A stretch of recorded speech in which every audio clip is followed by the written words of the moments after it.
जिंदाबाद, इनकलाब जिंदाबाद। कभी छांव थी तो कभी फल दिए, अब देखो तो कुल्हाड़ी लिए लोग आए हैं।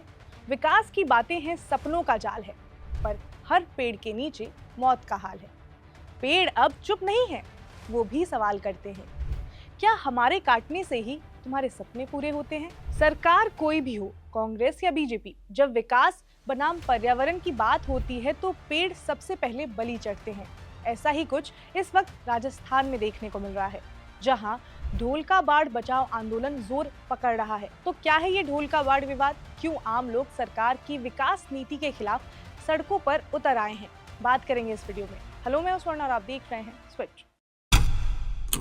तो डेवलपमेंट के लिए राजस्थान गवर्नमेंट ढोलका बाढ़ एरिया में कई नए प्रोजेक्ट्स लगाना चाहती है।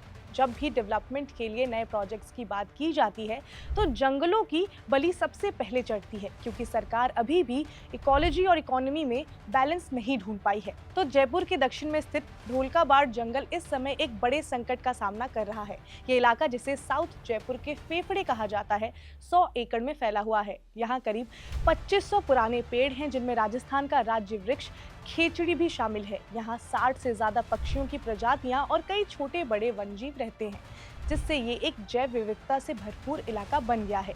लेकिन अब राजस्थान सरकार और राजस्थान इंडस्ट्रियल डेवलपमेंट कॉरपोरेशन यहाँ PM unity mall, fintech park, shopping complex और दूसरे कमर्शियल प्रोजेक्ट्स बनाने की योजना बना रही है। फिर लोग बाद में उन्हीं होटलों के कमरों में एयर प्यूरिफायर लगाकर रहेंगे, क्योंकि पेड़ तो कम हो जाएंगे और जब पेड़ कम होंगे तो हवा तो प्रदूषित होगी ही।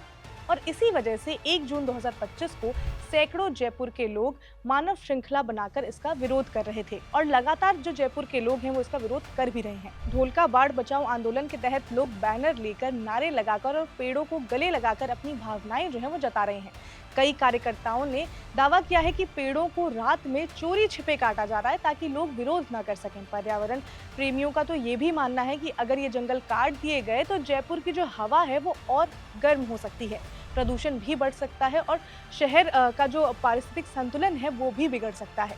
लोग सरकार से पूछ रहे हैं कि क्या विकास सिर्फ पेड़ों की कुर्बानी देकर ही हो सकती है?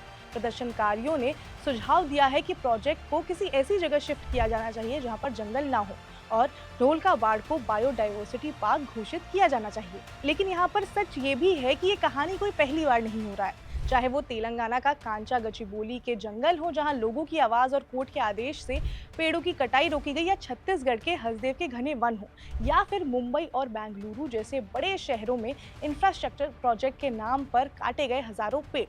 हर बार विकास की आंधी सबसे ज्यादा तबाही पर्यावरण के ऊपर ही करती है। ये पेड़ सिर्फ लकड़ी या पत्तियां नहीं, बल्कि हमारी जिंदगी की सांसें भी हैं। तो ऐसा कोई पहली बार नहीं हो रहा और ये आखिरी बार भी नहीं है। लेकिन कुछ सवाल ज़रूर हैं जो हमें अपने सरकार से पूछने चाहिए।